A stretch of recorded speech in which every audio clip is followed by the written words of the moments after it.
જય જવાન, જય કિસાન, જય મુરલીધર। હવે મિત્રો આપણે 15, 16, 17, 18 તારીખની અંદર સૌરાષ્ટ્રના અને અન્ય વિસ્તારોની દક્ષિણ ગુજરાત, કચ્છ, ઉત્તર ગુજરાત અને મધ્ય ગુજરાતની જે આપણે માહિતી આપેલી હતી એમાં ખાસ કરી 15 તારીખથી પલટો આવ્યો અને 16 તારીખે ક્યાંક સીમિત વિસ્તાર પૂરતા ઝાપટા અને ક્યાંક ક્યાંક પાંચ પલટ થાય તેવો વરસાદ થયો તેવા પણ સમાચાર છે। અમારા વિસ્તારોની આજુબાજુ અમારાથી 15-20 કિલોમીટરની રેન્જની અંદર પણ ક્યાંક ઝાપટા પડ્યા અને ક્યાંક આપણે પાયલ અને વરવલ માંડવી હોય તેમને ક્યાંક ફાયદારૂપ થાય તેવા ઝાપટા હતા, પણ ખાસ કોઈ મોટો વરસાદ નહોતો। પણ આજે 17 તારીખ છે, 17 તારીખ અને 18 તારીખ 2 તારીખ એવી છે મિત્રો, આજે ખાસ 17 તારીખે સૌરાષ્ટ્રના, દક્ષિણ ગુજરાતના ઘણા વિસ્તારો હશે તેમાં ઝાપટા અને ક્યાંક ક્યાંક વરસાદી વાતાવરણ અને ક્યાંક વાવણી લાયક વરસાદ થાય તેવી શક્યતા છે।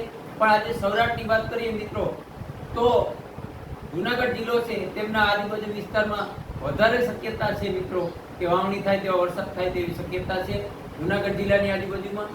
પછી આપણે દરિયાકાંઠાની વાત કરીએ મિત્રો તો દક્ષિણ સૌરાષ્ટ્રના તો ભાવનગર, મહુવા, અમરેલી અને વેરાવળ સાઈડ અને રાજુલા આ બધા વિસ્તારો છે તેમાં પણ આજે છૂટા સમયે સીમિત વિસ્તાર પૂરતા વરસાદ થાય તેવી શક્યતા છે। પછી ઉપરની સાઈડ છે બોટાદ, સુરેન્દ્રનગર, મોરબી અને ઈ પટ્ટામાં પણ ક્યાંક ને ક્યાંક સીમિત વિસ્તાર હશે। સીમિત વિસ્તાર આપણે નામ લીધા બધે થાય એવું નથી મિત્રો, પણ સીમિત વિસ્તાર પૂરતી ક્યાંક ને ક્યાંક સામાન્ય વરસાદ થાય તેવી શક્યતા છે। પણ વધારે વરસાદની શક્યતા જુનાગઢ જિલ્લામાં છે। પછી કાલે 18 તારીખ છે તેમાં પણ રાજકોટ જિલ્લો અને આપણે જામનગર જિલ્લાનું કાલાવડ અને આપણે દેવભૂમિ દ્વારકા જિલ્લાના અમુક તાલુકા હશે તેમાં સીમિત વિસ્તાર પૂરતા ક્યાંક ને ક્યાંક ઝાપટા અને ક્યાંક ક્યાંક વરસાદ થાય, મીડિયમ વરસાદ થાય તેવી શક્યતા છે। અને ખાસ મિત્રો કે પોરબંદર જિલ્લાની આજુબાજુમાં પણ અમુક પોરબંદરના વિસ્તારો હોય તેમાં પણ ઝાપટા પડે તેવી શક્યતા છે। એટલે ખાસ રાજકોટ જિલ્લો આ 17-18 તારીખ સુધી રાજકોટ જિલ્લાની આજુબાજુ જેતપુર છે, પછી ક્યાંક આપણે જુનાગઢ જિલ્લો કઈ તો જુનાગઢ જિલ્લાના અમુક સેન્ટર હોય તેમાં 2 દિનની અંદર વરસાદની થોડોક માત્ર વધારો હોય બીજા અન્ય વિસ્તારોથી, પણ ઓલ લેવલે સૌરાષ્ટ્રની અંદર મીડિયમ વરસાદ થાય તેવી શક્યતા છે અને ક્યાંક ક્યાંક છાંટા ઝાપટા થાય તેવી શક્યતા છે। પણ અમુક વિસ્તાર હોય કે ત્યાં વાવણી જેવો વરસાદ પણ થઈ શકે।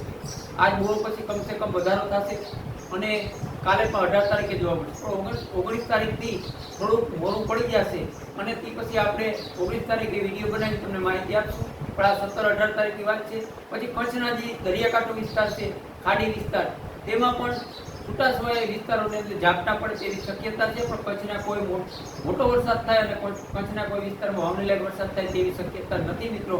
આ કોઈ 1-2 સેન્ટર હોય કે ત્યાં સામાન્યથી નોર્મલ વરસાદ પડે તેવી શક્યતા છે। તો ઉત્તર ગુજરાતની વાત કરીએ મિત્રો તો ઉત્તર ગુજરાતના અમુક વિસ્તાર છે તેવા છૂટા છવાયા ઝાપટા પડે અને ક્યાંક થંડરસ્ટોર્મ થાય અને પ્રી મોન્સૂન એક્ટિવિટી થાય તેવી શક્યતા છે। પણ મોટા ભાગના વિસ્તારો ઉત્તર ગુજરાતમાં સામાન્ય નોર્મલ ઝાપટા પડે અને ક્યાંક ક્યાંક મીડિયમ વરસાદ થાય તેવી શક્યતા છે। મધ્ય ગુજરાતની વાત કરીએ મિત્રો તો અમદાવાદની આજુબાજુ વિસ્તારોમાં ક્યાંક ક્યાંક મીડિયમ વરસાદ થાય તેવી શક્યતા છે અને દક્ષિણ ગુજરાતના સુરત, વાપી તેમાં પણ ક્યાંક ક્યાંક સારો વરસાદ થાય તેવી શક્યતા છે 17-18 તારીખમાં। એટલે આ સંપૂર્ણ માહિતી છે મિત્રો, અગાઉ પણ આપણે આપેલી છે અને આજે આપણે તમને વિગતવાર સમજાવવાનો પ્રયત્ન કર્યો અને આવનારા દિવસોની અંદર જૂન મહિનાના કાર્યક્રમમાં આપણે શું શું ફેરફાર કરેલો છે તો તમને માહિતી આપેલી છે। પણ જૂન મહિનાની અંદર સારા વરસાદનો લાભ કેમ ન મળ્યો તે પણ આપણે એક મારી રીતે વિડીયો બનાવીને તમને સમજાવવાનો પ્રયત્ન કરીશ। પણ 2026નું વર્ષ છે મિત્રો, બિલકુલ નબળું નથી, સમજવાની જરૂર છે। વર્ષ સારું જ છે, ભલે જેને વાવણી લેટ થાય, વર્ષ લાંબુ છે અને ક્યાંક ને ક્યાંક આપણે પહેલા વાત કરતા ને મિત્રો કે ભલે વાવણી મોડી થાય પણ વચ્ચે વાયરું ના પડવું જોઈએ। વાવણી થઈ ગયા પછી સારા વરસાદ થાય તો ભલે વાવણી મોડી થાય, એટલે આ વર્ષે એવું છે। કદાચ જેને વાવણી લેટ થાય તો એને ડરવાનું નથી મિત્રો, કારણ કે વરસાદ થવાના છે અને સારું વર્ષ થવાનું છે, પિત્તના પાણી પણ થવાના છે, પણ વર્ષને સમજીને હાલવાનું છે। જેને મિત્રો આ અત્યારે રાઉન્ડ છે છૂટો છવાયો અને મીડિયમ, એમાં જેને પુષ્કળ વરસાદ હોય અને વાવણી લાયક વરસાદ હોય તેમને જ વાવણી કરવી જોઈએ અને જેને પાણીની વ્યવસ્થા હોય તેમને વાવવું જોઈએ। હજી મિત્રો ઘણો સમય છે, મોડું નથી થતું, વર્ષને સમજવાની જરૂર છે। આપણે 2 મહિના છે એક્સ્ટ્રા દેશી મહિનાની ગણતરી જાશું તો 1% મોડું નથી થતું.